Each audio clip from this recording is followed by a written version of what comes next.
My wife and I were packing to get ready to move into a new home. And as we were talking, she told me it sounded like I was speaking in another language. I didn't know what she meant. I felt fine. I thought I was talking fine, but she was starting to get a little concerned about how I was speaking and my behaviors. I jumped from topic to topic, and leading up to this, I had been getting very little sleep and was having some grandiose thoughts about myself. I decided as we were packing that I wanted to go for a walk. I invited her, but she didn't want to come. So as I left our place, I noticed across the street there was the church where we got married. And I was drawn to the church in this moment. So I went over there and I started interacting with members of the congregation, opening doors for people, welcoming them. And I actually sat down and spent some time with a priest. And as we were talking, paranoia started to set in. And I believed that this priest had bad intentions. And so I left the discussion and wandered around some more, visiting with other individuals. I texted my wife and invited her to come to the church. I told her that there was a lot of exciting things happening and she didn't want to miss out. At this point, she decided she was going to contact my parents and explain to them what was happening and expressed her concern. So my family went over to our home and she called her mom as well. So my mother-in-law was there and they invited me back home from the church and had a little bit of an intervention for me. I explained to them what was happening. I was scared, I was nervous, I didn't really know what was happening to me, but I needed to speak with someone who specializes in the mind. They discussed amongst themselves and decided to take me to a hospital. The psychiatric unit was full, so they took me to a separate building. And I was put in there by myself with a handful of employees. And I started to feel unsafe there. And my erratic behaviors were concerning them. I think they didn't want me there anymore, and I didn't want to be there anymore. And so I decided to leave. My family, my wife, no one knew that I left the hospital. As far as they knew, I was still there. And I began to wander around Des Moines. Now, at this point, I was starting to experience psychosis, visual and auditory hallucinations of different sorts. But it was actually a really exciting experience for me, as terrifying as it was. And I made my way to West Des Moines, where I checked myself into a hotel room. And I went up to the 9th floor, went in, I brought my belongings with me that I had taken to the hospital and left with. And I started to get scared of the room, and I thought people were after me. So I decided to leave. Well, I had changed into nothing but a bathrobe at this time. And I left and I started walking out west in West Des Moines, and a police officer found me and he shouted. He yelled at me and he wanted me to come to him, and I started to run. I thought he was after me. I didn't know who he was. I was very scared. And I found this pond, one of those neighborhood ponds that several people's backyards funnel into. And I thought at this point that I had superpowers and that I could walk across water. So I tried, and that didn't work. But I swam to the middle of the pond and I just started to tread water and relax and hope this police officer would leave me alone. Well, he didn't. He called more police officers, called some paramedics, and there were several individuals that had just surrounded this pond waiting for me. There were people living there in these homes that were looking out to see what was happening, what the commotion was. And after some time, I got tired and decided to swim to shore.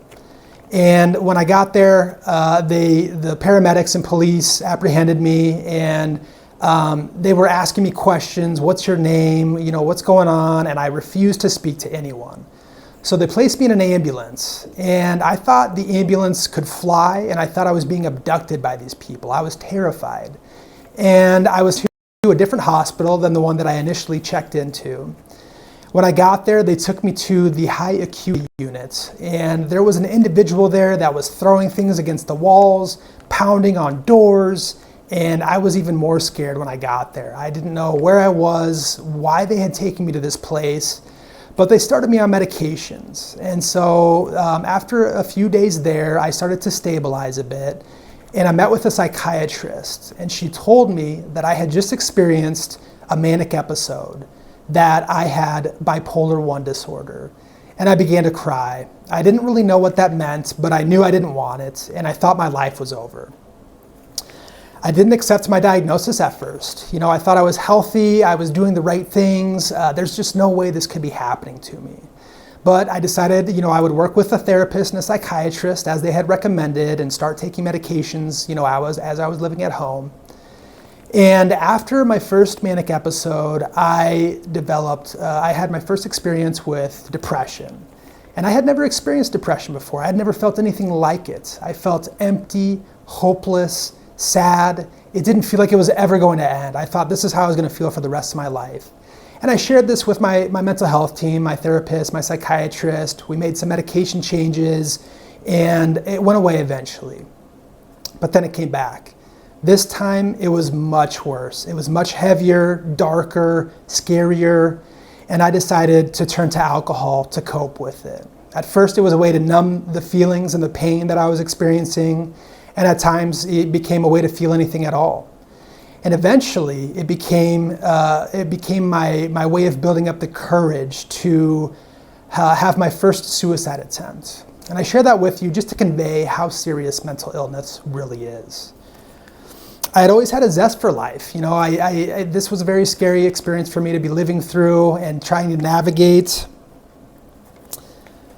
Over the next 5 years, I have been to inpatient treatments 12 times. I've done outpatient treatment several times.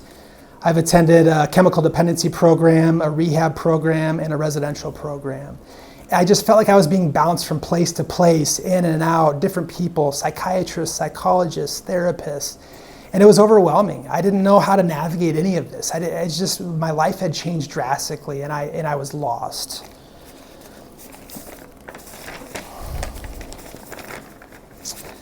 My family's level of concern continued to grow. My drinking got worse. I continued to rely on it, even when I wasn't having episodes at this point.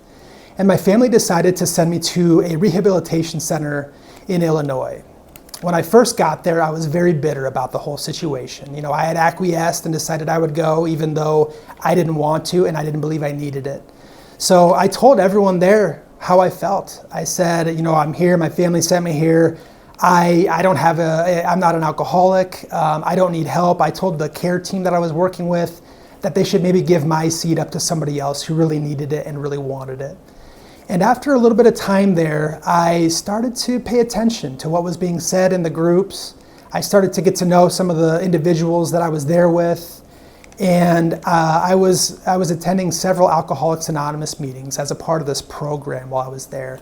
And I started to ask questions. I started to visit with people that were running these different meetings, and I just became curious. And I started to entertain the idea that I very well might be an alcoholic. And so when I left the rehabilitation program, I was transitioned to a residential program in Wisconsin, which is similar to inpatient, but you have more liberties and freedoms while you're there. And it was a wonderful experience. I learned a lot of coping skills while I was there, and it just helped me look at life a little bit differently. So I appreciated that very much. When I returned to Des Moines, I began attending Alcoholics Anonymous meetings in the metro area. At first, it was overwhelming, it was scary, I was embarrassed and ashamed. I still was not fully convinced that I was an alcoholic, but I found a sponsor. I started to work some of the steps. I started to get to know some other individuals within the program. And as they say, keep coming until you want to be here. And that held true for me. At first, I didn't want to be there. But over time, I grew to like it and really enjoy it. And I've made some really wonderful friendships, and I do a lot of service work in the program, and it just helps me so much with my recovery. And I do want to point out that I was an alcoholic long before bipolar disorder happened to me, but bipolar disorder helped me realize it, and it brought me to what I needed. So in that way, I'm very grateful for it. My mental health treatment has been an ongoing journey. Since 5 years ago when this first happened to me, I've been on over 40 medications. I've experienced some pretty wild side effects on different medications, and I finally have found a good mix that works well for me. It's a lot of trial and error sometimes. I also built a support system that I trust and care for. My family has been tremendous along the way. I've worked with, my friends have been very supportive. And I found the right team, the right mental health care team to get me through some of these challenges that I've experienced. Through it all, I've developed a lot of coping strategies: meditation, journaling, exercising, being social. I've learned some different therapy types: cognitive behavioral therapy, dialectical behavior therapy, and they've really helped me a lot. Journaling in particular has been very helpful for me to go back and review and better understand my episodes, my cycles, and see, how I write when I'm in different mind states. Today, I remain vigilant in managing my mental health. There are still episodes that come with no clear warning signs or any sort of stressors that have occurred, but it's how I manage that and how I handle that that will determine how successful I'm going to be moving forward. Looking back, I wish that I had known about peer support early on in my journey. To have someone that comes from some similar experiences and can appreciate and understand where you're coming from would have been huge for me, particularly a stranger. I had a very hard time sharing my thoughts and feelings with my family and my friends, and it's still something that I'm working at, but I've improved a lot. And to have someone like that would have just helped me tremendously. Now I have the opportunity to be that person for others. As a peer support specialist here with Community Support Advocates, I get to work with a variety of individuals in many different ways. I am an emotional support in person. I help individuals with coping skills and navigating some of life's challenges, helping individuals find other supports and other community programs that are out there as well, navigating the sometimes very complex and confusing mental health system, connecting people to a variety of services, and encouraging self-advocacy are just some of the few ways that I get to help individuals. And being able to support people and give back and help is the greatest reward that I could ask for. Thank you.